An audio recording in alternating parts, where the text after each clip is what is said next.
Well, if you're talking about the Belichick comparison, when Belichick was a rookie coach, he kind of did the same thing in Cleveland where he went away from the beloved Bernie Kosar for Vinny Testaverde, and that upset a whole lot of people. And sometimes you have to make these tough decisions that are going to get you to that next level. That's why to that next level. I'm not saying that he's at boss level.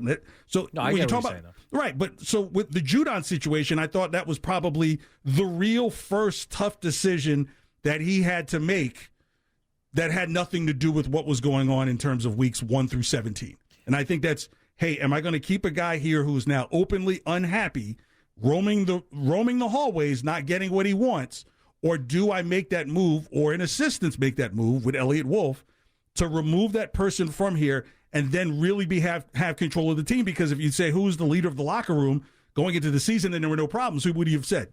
Matthew Judon. Yeah. Right. So if you knew that you had problems with the perceptive leader of the locker room and you're able to get rid of him, that is a great executive move before it becomes a problem. Because imagine if Judon is in season, or let's say he's holding out, and it gets into week 3 or 4. Now you're trying to prepare for the next week's opponent and then deal with the media and deal with the player and his agent.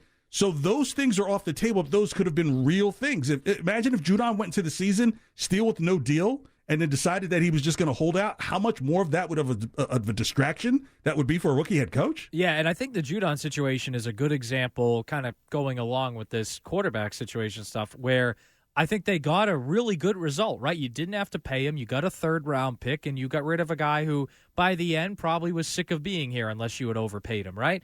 But the process along the way, and this is not just Mayo, this is Wolf too, I think there's some mistakes in there that they definitely need to learn from, right? Like, and you and I have talked about this before. This was not, to me, a July or August problem. This was a February and March problem that continued to manifest itself and came to a head in July and August, right? They should have foreseen that if they paid everyone around Judon, that he was going to get pissed. And by the way, I'm not saying I disagree with them not paying Judon. He's an older player coming off an injury at a position that, might help 2 years in a row. Yeah, that might help you win a game or two, but it's not going to make you a Super Bowl contender, right? So I'm not saying but I think they should have realized that earlier, and then earlier on in the spring either traded him then, extended him then, or gotten to him and said, hey, get through training camp healthy, get through the first part of the season healthy, and we'll give you more money. And they didn't do any of those things, and then it kind of blew up on them. And while they got a good result in the end, right? Hey, third-round pick, you didn't have to pay him. The headache out of the locker room. He doesn't have an extension out of it. Exactly, right? Even though it's a good result,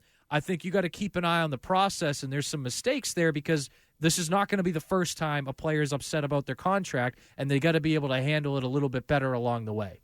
I would be a little more critical, or I would be in this boat of the criticism that I am hearing about Mayo if this team finished 9-8 last year, 10-7, where you say, hey, okay, let's say Belichick retires, okay, sure, and you put a first-year head coach in there, you would say, hey, there's some stability in here that exists where you have wins. This is a playoff team. Let's say it missed the playoff by a game or got eliminated in the first round or in a wild card game or something like that. Then I would say, yeah, you need to be more on top of things. Like that car already has to be doing 70 on the interstate with these decisions you're making. But because this is a rebuild, you're going to, sometimes you hit a nail wrong where you're putting in plywood. That happens. But I think you don't have that type of room for mistake if the team was more successful last year, right? So there would be we wouldn't have a quarterback situation. Clearly, you wouldn't be drafting at 3.